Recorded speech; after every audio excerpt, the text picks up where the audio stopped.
तो देखो बेटा, आज हम लोग चैप्टर 10 स्टार्ट कर रहे हैं। ठीक है, चैप्टर 10 है आपका वेक्टर्स।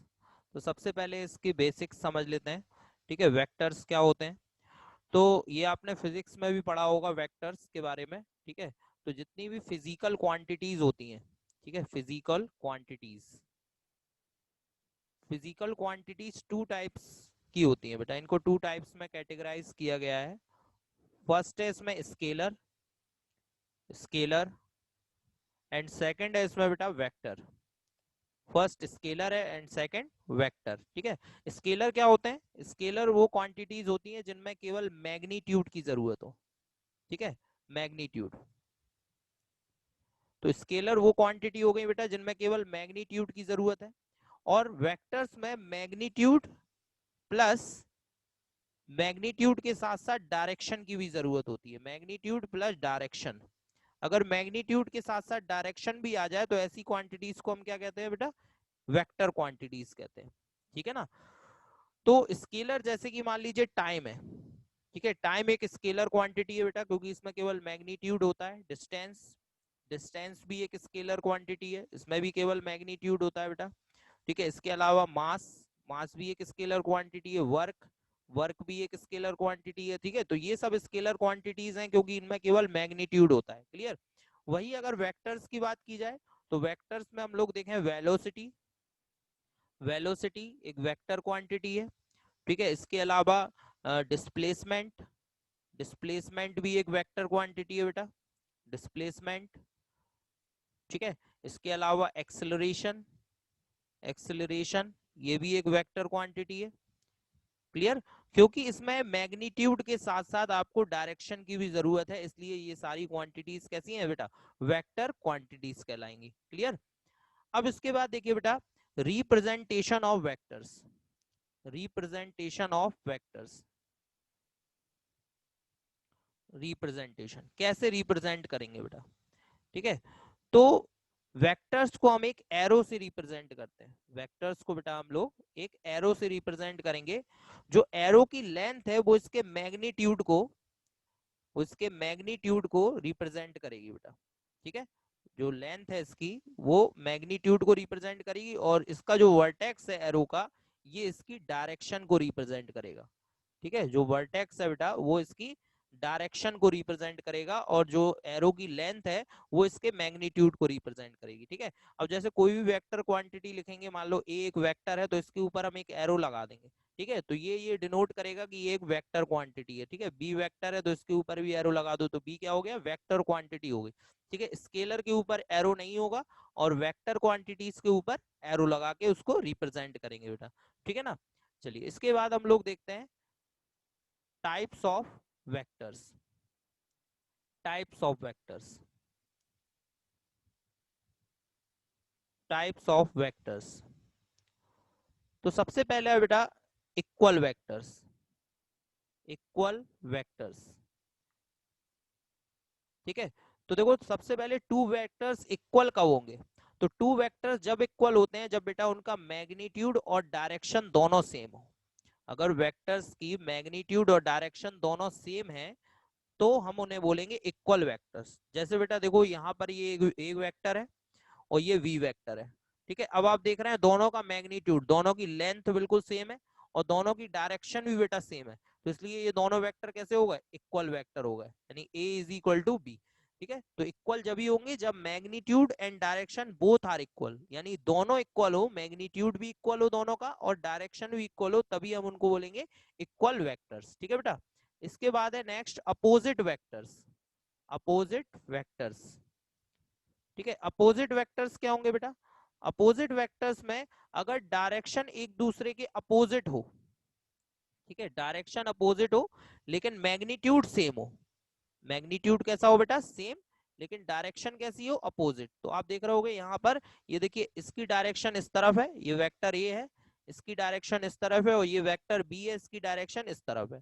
ठीक है, तो डायरेक्शन दोनों की जस्ट अपोजिट है बेटा, लेकिन दोनों की जो लेंथ है यानी दोनों का जो मैग्नीट्यूड है वो सेम है। तो इनको बोलेंगे अपोजिट वेक्टर, और अपोजिट वेक्टर में ए इज इक्वल टू होगा माइनस बी। देखो डायरेक्शन चेंज होने की वजह से यहाँ पर माइनस का साइन आ गया बेटा।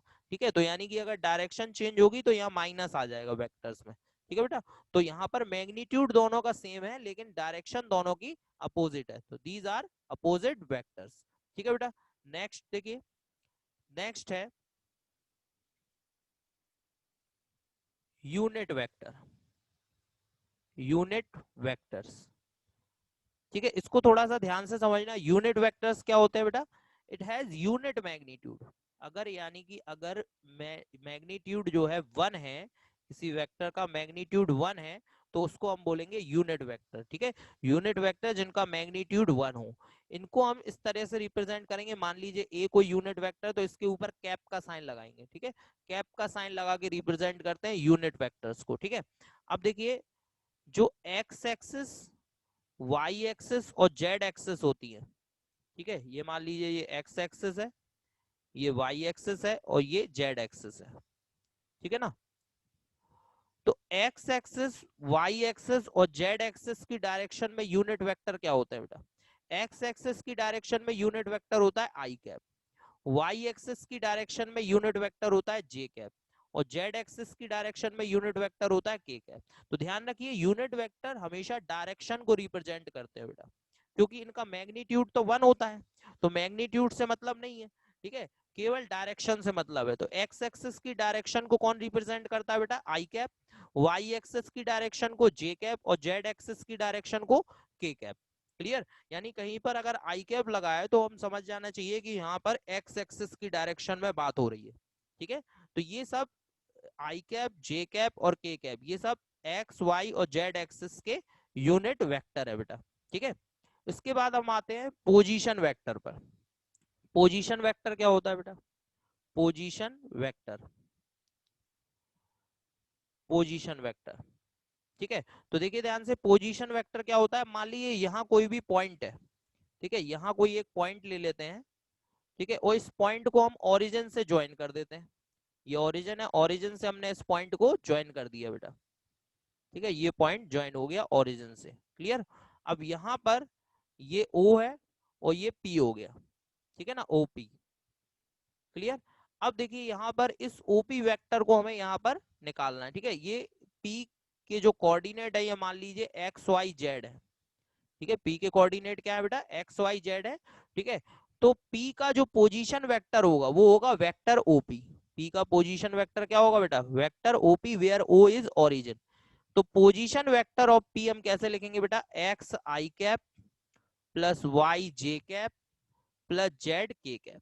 ठीक है, मैंने बताया आपको एक्स एक्सिस की डायरेक्शन में यूनिट वेक्टर आई कैप है, तो हमने एक्स के साथ में क्या लगाया? I cap. X I cap plus Y के साथ जे कैप और जेड के साथ के कैप। तो ये जो है पी का पोजीशन वेक्टर आ गया, जो पी पॉइंट था उसका पोजीशन वेक्टर आ गया। ठीक है, पोजीशन वेक्टर हमेशा जो है आप ओरिजिन के साथ ही निकालेंगे। ठीक है, ओ ओरिजिन रहेगा तो ओरिजिन के साथ ही पोजीशन वेक्टर निकाला जाता है। ठीक है, अब ऐसे ही कोई दूसरा वेक्टर है क्यू, तो उसको भी यहाँ पर कोई दूसरा पॉइंट क्यू ले लें तो उसको भी ओ से मिला देंगे तो उसका भी पोजीशन वेक्टर आ जाएगा बेटा। क्लियर? चलिए अब एक्सरसाइज स्टार्ट करते हैं पहले, फिर इसके आगे समझेंगे। तो देखो बेटा, एक्सरसाइज 10.1 में देखिए, तो एक्सरसाइज 10.1 में सबसे पहला जो क्वेश्चन है, first question, represent graphically a displacement of 40 kilometre 30 degree east of north. ठीक है, तो सबसे पहले तो आप यहाँ पर डायरेक्शंस बना लीजिए बेटा, डायरेक्शंस बना लेते हैं। ठीक है, तो ये देखिए डायरेक्शंस में सबसे ऊपर होगा नॉर्थ, ठीक है, नीचे होगा साउथ। ठीक है, ये सबसे ऊपर नॉर्थ होता है बेटा, नॉर्थ डायरेक्शन, ये साउथ डायरेक्शन है, ये ईस्ट डायरेक्शन है और ये वेस्ट डायरेक्शन है बेटा। तो यहाँ पर एक ग्राफिकली डिस्प्लेसमेंट को हमें यहाँ पर दर्शाना है। डिस्प्लेसमेंट एक वेक्टर क्वांटिटी है, कितना डिस्प्लेसमेंट है? 40 किलोमीटर। तो ये उसकी मैग्नीट्यूड हो गया 40 किलोमीटर और 30 डिग्री ईस्ट ऑफ नॉर्थ। ठीक है, यानी कि नॉर्थ से ईस्ट की तरफ 30 डिग्री पर हमें इसे बनाना है। ठीक है, तो 30 डिग्री पर ये देखिए इस तरह से यहाँ पर हम ये बना देंगे। ठीक है, ये हो गया वेक्टर ओ ए।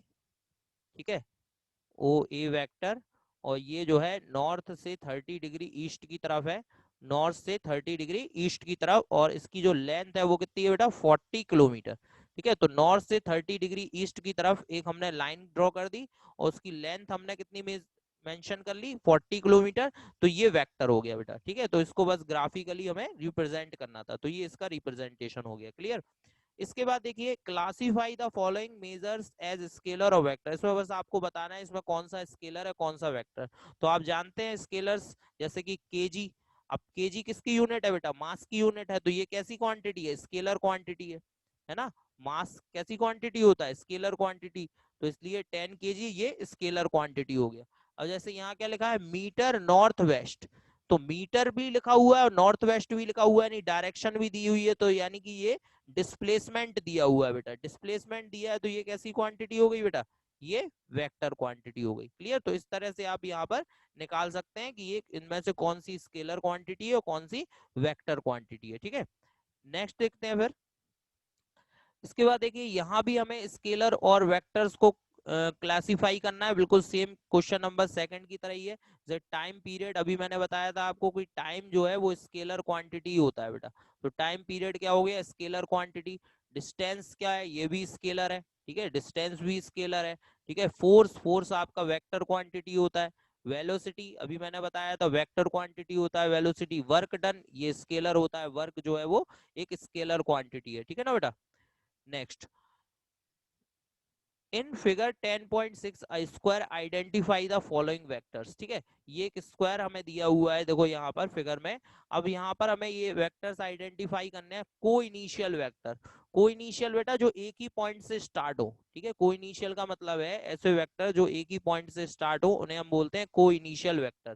तो देखिए ध्यान से, यहाँ पर एक ही पॉइंट से कौन से वेक्टर से स्टार्ट हो रहे हैं? ये देखो यहाँ पर, ये देखो ये ए स्टार्ट हो रहा है यहीं से और डी भी स्टार्ट हो रहा है। ठीक है, तो ए और डी ये दोनों एक ही पॉइंट से स्टार्ट हो रहे हैं। ठीक है, तो A and D are coinitial vector. तो यहाँ हम लिख सकते हैं आंसर में इसका ए और डी ये कोइनिशियल वेक्टर होगा बेटा। ठीक है, और कोई एक ही पॉइंट से स्टार्ट नहीं हो रहे हैं यहाँ पर। इक्वल वेक्टर, अब इक्वल वेक्टर में मैंने अभी आपको क्या बताया था, जिनकी डायरेक्शन और मैग्नीट्यूड दोनों सेम हो वो इक्वल वेक्टर होते हैं। तो जैसे देखो डी और बी, डी और बी देखो दोनों की डायरेक्शन बिल्कुल सेम है और दोनों की मैग्नीट्यूड भी सेम है, क्योंकि स्क्वायर है तो स्क्वायर में तो साइड्स इक्वल होती हैं, तो मैग्नीट्यूड भी सेम है और डायरेक्शन भी देखो जहां एरो का साइन है उससे डायरेक्शन देखना है। ठीक है, तो डायरेक्शन भी दोनों की सेम है। तो बी और डी कैसे होगा बेटा? यहाँ पर इक्वल वेक्टर होगा बी एंड डी। क्लियर। सी और ए नहीं है, क्योंकि देखो ये दोनों अपोजिट डायरेक्शन में, सी इस तरफ है और ए इस तरफ है। ठीक है ना। Collinear but not equal. ठीक है, collinear but not equal, equal नहीं है लेकिन कोलीनियर है। ठीक है, तो ए और सी होगा बेटा। ये इक्वल नहीं कह सकते, लेकिन ये कोलीनियर मतलब एक ही लाइन में ना, अगर पैरेलल भी हैं तो उन्हें हम कोलीनियर बोल सकते हैं बेटा। ठीक है, अब बी और डी भी कोलीनियर है लेकिन बी और डी इक्वल है, लेकिन उसने क्या किया है but not equal, not equal लेना है। तो ए और सी इक्वल नहीं है लेकिन कोलीनियर तो है ना। ए और सी इक्वल नहीं होंगे, इक्वल क्यों नहीं होंगे? क्योंकि इनकी डायरेक्शन सेम नहीं है बेटा। ए की डायरेक्शन इस तरफ है, सी की डायरेक्शन इस तरफ है, इसलिए ये इक्वल नहीं है, लेकिन ये कोलीनियर है। कोलीनियर मींस एक लाइन में या पैरेलल लाइंस में। ठीक है, उन्हें कोलीनियर्स कहते हैं। ठीक है, इसके बाद फिफ्थ में आपको बताना है ट्रू और फॉल्स बताना है। ठीक है ना। तो देखिए A and minus A are collinear, A और माइनस ए कोलीनियर है, बिल्कुल है। ठीक है, अपोजिट वेक्टर कोलीनियर होते हैं। कोलीनियर का मतलब होता है एक ही लाइन में बस डायरेक्शन अपोजिट होती है। ठीक है, तो ये सही है बिल्कुल। ठीक ठीक है, ट्रू है ये। Clear. Two collinear vector are always equal in magnitude, collinear vector हमेशा जो है मैग्नीट्यूड में इक्वल होते हैं बेटा, फॉल्स। ठीक है, कोलिनियर होने के लिए मैग्नीट्यूड में इक्वल होना जरूरी नहीं है। ठीक है, कोलिनियर का मतलब होता है एक लाइन में। ठीक है, तो जैसे मान लीजिए एक वेक्टर खींच दिया मैंने, अब ये एक और वेक्टर खींच दिया। ठीक है, अब या तो ये सेम डायरेक्शन में होगा या हो सकता है अपोजिट डायरेक्शन में भी हो। मान लीजिए एक अपोजिट डायरेक्शन में बना दे रहे हैं, लेकिन ये सब कोलिनियर है। लेकिन कहीं ये जरूरी नहीं है कि इनका मैग्नीट्यूड सेम हो, ये एक लाइन में तो है। ठीक है, इनकी डायरेक्शन या तो सेम होगी या फिर अपोजिट। अगर ये किसी और डायरेक्शन में बनाएंगे तो फिर कोलिनियर नहीं होंगे। कोलिनियर होने के लिए या तो सेम डायरेक्शन होनी चाहिए या फिर अपोजिट डायरेक्शन होनी चाहिए, लेकिन मैग्नीट्यूड सेम हो ये जरूरी नहीं है। तो ये फॉल्स हो गया, क्योंकि यहाँ पर मैग्नीट्यूड हमेशा सेम होना जरूरी नहीं है। इसने लिखा था ऑलवेज, तो ऑलवेज सेम होना जरूरी नहीं है। ठीक है, इसके बाद है two vectors having same magnitude are collinear. अगर टू वेक्टर जिनका मैग्नीट्यूड सेम है वो कोलिनियर होंगे, ये भी फॉल्स हो गया बेटा। ठीक है ना, हो भी सकते हैं नहीं भी हो सकते, लेकिन जरूरी तो नहीं है ना कि अगर टू वेक्टर जिनका मैग्नीट्यूड सेम है वो कोलिनियर हो। अब मान लीजिए ये वेक्टर के इक्वल एक और वेक्टर हम ऐसे ड्रॉ कर दें, ठीक है, मान लीजिए ऐसे ड्रॉ कर दिया और इसकी लेंथ और इसकी लेंथ बराबर है, इन दोनों की लेंथ इक्वल है, तो इन दोनों का मैग्नीट्यूड तो इक्वल हो गया, लेकिन क्या ये कोलिनियर है? बिल्कुल नहीं, इन दोनों की जो डायरेक्शंस है वो बिल्कुल अलग अलग है। ठीक है, तो ये कोलिनियर हो ही नहीं सकते। ठीक है ना बेटा। इसके बाद नेक्स्ट है two collinear vectors having the same magnitude are equal. अगर दो कोलिनियर वेक्टर्स जो कि सेम मैग्नीट्यूड के हों वो इक्वल होते हैं? बिल्कुल नहीं, ये भी फॉल्स है। ठीक है, ये देखिए ए और सी जो है कोलिनियर है, इनका मैग्नीट्यूड भी इक्वल है, लेकिन क्या ये इक्वल है? नहीं है इक्वल। क्यों नहीं है? क्योंकि इनकी डायरेक्शन अपोजिट है।